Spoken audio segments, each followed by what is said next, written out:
Welcome back to English and Popcorn, where we help you learn English through the best movies and TV shows. Today, we're jumping into Prison Break Season 4, a season full of danger, betrayal, and shocking twists. Michael Scofield and his team are given one final mission: to steal Scylla, the company's most valuable secret, and finally destroy the organization that ruined their lives. But this mission is more complicated than ever. Friends become enemies, new allies appear, and Michael's own health puts everything at risk. If you love action, suspense, and big emotional moments, this is the perfect story to practice your English listening and comprehension. Grab your popcorn, let's break it down together. Season 4 begins with Michael Scofield still grieving the loss of Sarah. He believes she was killed by the company, the powerful organization that has been controlling everything from the shadows. But then Michael learns something shocking: Sarah is alive. She escaped the company but has been hiding to stay safe. Michael reunites with Sarah, and together they begin to plan their next move. This time, they are not just running, they are fighting back. Meanwhile, Lincoln is living in Panama with Sophia and LJ, trying to build a normal life. But when Michael tells him the news, Lincoln agrees to join the fight. Soon, the brothers are contacted by Donald Self, a government agent. Self tells them he can clear their names and give them freedom, but only if they help him take down the company once and for all. The mission is dangerous. They must steal a device called Scylla, which holds the company's most secret information. To succeed, they need a team. Michael and Lincoln gather some familiar faces: Sucret, their loyal friend; Bellic, the former guard turned reluctant ally; Mahan, the brilliant FBI agent who is now seeking revenge after the company killed his family; even T-Bag, the unpredictable and dangerous ex-prisoner, becomes involved, though no one can trust him completely. Together, this unlikely group forms a team with one goal: bring down the company. But the company isn't going down without a fight.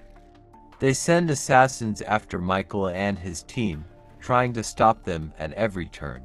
As the first episodes unfold, the team begins to piece together the clues to find Scylla's location. But it's not easy. The information is spread across multiple cards, each held by a different company member. This sets the stage for a season full of break-ins, close calls, betrayals, and sacrifices. Michael knows this is their last chance, not just to win freedom, but to finally end the company's control over their lives. Michael, Lincoln, and their team begin their dangerous mission: finding and stealing all 6 pieces of Scylla. Their first target is a company executive who carries one of the cards at all times. Michael and his team must carefully plan a way to copy the data without being detected.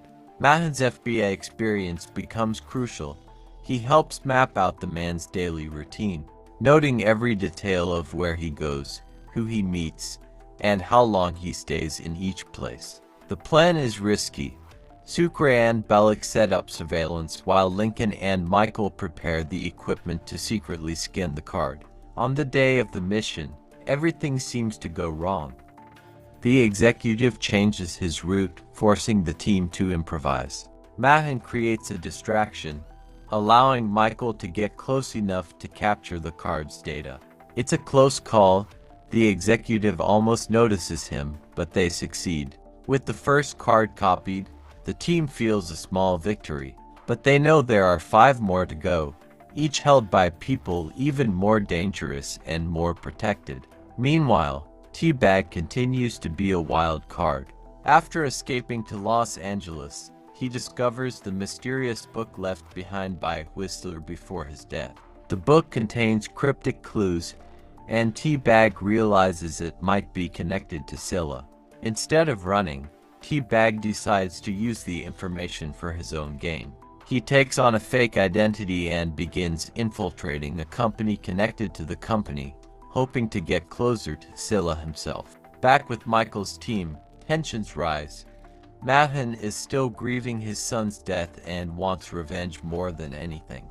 Bellick struggles to fit in, feeling like the others still see him as the enemy. Sarah also struggles emotionally, still haunted by what she went through while in the company's hands. Michael tries to be there for her, but his health is beginning to worry him.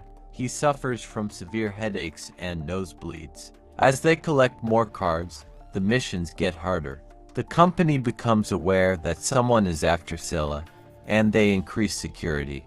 Soon, Michael's team realizes they are being watched. One wrong move could mean death, not just for them, but for everyone they care about. But despite the risks, Michael refuses to stop. He knows that once they have all 6 cards, they will have the power to bring the company down forever. Michael and the team continue their hunt for the remaining Scylla cards, but each mission is more dangerous than the last. One of the cardholders is a powerful general with heavy security. To get close, the team has to infiltrate a highly guarded building. Mahan and Sukra create a distraction outside, while Michael sneaks into the building's restricted floor. Using his engineering skills, he bypasses multiple layers of security and manages to copy the card data just seconds before the general arrives. But their success comes at a cost. The team is almost caught, and now the company knows someone is targeting their most secret asset. Agent Wyatt, a ruthless company assassin, is sent after them. Wyatt is cold, calculating, and extremely dangerous. He quickly tracks Mahan and threatens his family. Mahan's anger turns to obsession. He is determined to kill Wyatt no matter what. Meanwhile, Michael's health continues to decline. His nosebleeds become worse, and he begins having blackouts. Sarah is worried and begs him to see a doctor, but Michael insists on finishing the mission first. Lincoln takes charge more often as Michael struggles physically. He becomes the muscle and the motivator, pushing the team to keep going even when they feel like giving up. Teabag, still following the clues in Whistler's book, gets deeper into Gate Corporation, pretending to be an ordinary employee. He learns that the book contains blueprints and codes linked to Scylla. He realizes that if he plays his cards right, he could end up with Scylla all to himself, making him rich and powerful. But Michael is always one step ahead. When the team finally gets close to collecting the last card, they discover that Scylla is not just one data chip, it's connected to a massive, high-security storage facility. Breaking into this facility will be their most dangerous job yet. Before they can plan the final heist, disaster strikes. Wyatt finds Mahan and captures him. The team must act quickly to save Mahan before Wyatt kills him. Using clever tricks and teamwork, they manage to turn the tables. Mahan finally gets his revenge, killing Wyatt and freeing himself from the fear that has haunted him since his son's death. But there's no time to celebrate. The company is now fully aware of their operation and tightens its grip. The team knows the final phase of the mission is coming, and it will take everything they've got to survive. With all 6 cards copied, Michael and the team are ready for their most dangerous mission yet, breaking into the company's headquarters to steal Scylla. The plan is complicated. The building is heavily guarded, and Scylla is kept in a high-tech vault with multiple security systems. Michael designs a detailed blueprint for the break-in. Everyone on the team has a role to play. Lincoln handles physical security and fights off threats. Sukra helps with electrical systems. Bellick is responsible for shutting off the water system. Mahan coordinates timing and watches for company agents. The heist begins at night. The team moves through tunnels, ventilation shafts, and underground systems to avoid detection. At one point, the plan almost falls apart when a security alarm is triggered. Bellick, thinking fast, sacrifices himself to keep the mission alive. He floods a tunnel, allowing the rest of the team to escape, but he drowns in the process. His death hits the team hard, but they know they have no choice but to keep going. Finally, Michael reaches the vault. His nosebleeds are now worse than ever, and he nearly collapses, but he pushes through. Using all his skills, Michael bypasses the final security system and retrieves Scylla. But just as they prepare to leave, they are confronted by General Krantz, the ruthless head of the company. Krantz reveals that Scylla is not just a list of names or secrets, it contains blueprints and technology that could change the world's energy future. He tries to convince Michael to hand it over, saying they could use it to create a better future. Michael refuses. He knows the company only wants power and control, not to help humanity. The team escapes with Scylla, but they are now fugitives once again. As they regroup, betrayal strikes. Don Self, the government agent who recruited them, turns against them. He takes Scylla for himself, planning to sell it to the highest bidder and disappear. This betrayal devastates the team. They risked everything, lost friends, and nearly died, only for their work to be stolen.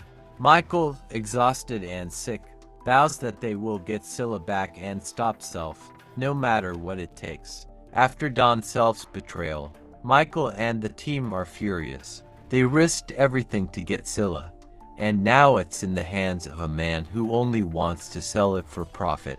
Self begins working with Gretchen, the former company agent, to find a beer. But Michael is determined to stop them before Scylla falls into the wrong hands. The team splits up to track Self's movements. Mahan and Lincoln use their connections to follow the money trail, while Sucre and Sarah help Michael plan the next move. Michael's health, however, is getting worse. His nosebleeds are constant, and he suffers from severe headaches. Sarah finally convinces him to see a doctor, who delivers shocking news. Michael has a brain condition that could kill him if not treated soon. Despite his diagnosis, Michael refuses to quit. He says they must finish the mission first, then he will get the surgery. In a tense showdown, Michael outsmarts Self and manages to steal Scylla back. But just as they think it's over, another twist is revealed. Scylla isn't just powerful, it holds information that could expose massive corruption worldwide. Michael realizes they can't just destroy it. They must turn it over to the right people. They contact Paul Kellerman, a former enemy who is now working with a secret government group trying to take down the company. Kellerman promises to use Scylla to dismantle the company completely and free everyone who was wrongfully accused, including Lincoln and Sarah. Michael hands Scylla over, knowing it's their only chance to finally be free. Kellerman keeps his word. The company is destroyed, and everyone on Michael's team receives a full pardon. But before Michael can celebrate, his health collapses. Sarah rushes him to the hospital, where doctors prepare him for surgery. The season ends with a bittersweet moment. Michael and Sarah finally have a chance at a normal life, but Michael's future is uncertain. As the credits roll, we know the story isn't over yet. There are still battles ahead, and Michael's fate will play a huge role in what comes next. This season takes the story beyond the prison walls and turns it into a global conspiracy thriller. Michael, Lincoln, and the team fought hard, outsmarted their enemies, and finally took down the company, but at a great personal cost. If you enjoyed this video and learned something new, hit the like button, subscribe to English and Popcorn, and share this video with a friend who loves Prison Break. In our next video, we'll explore the final chapter of Michael's journey and see what happens after Season 4. You don't want to miss it.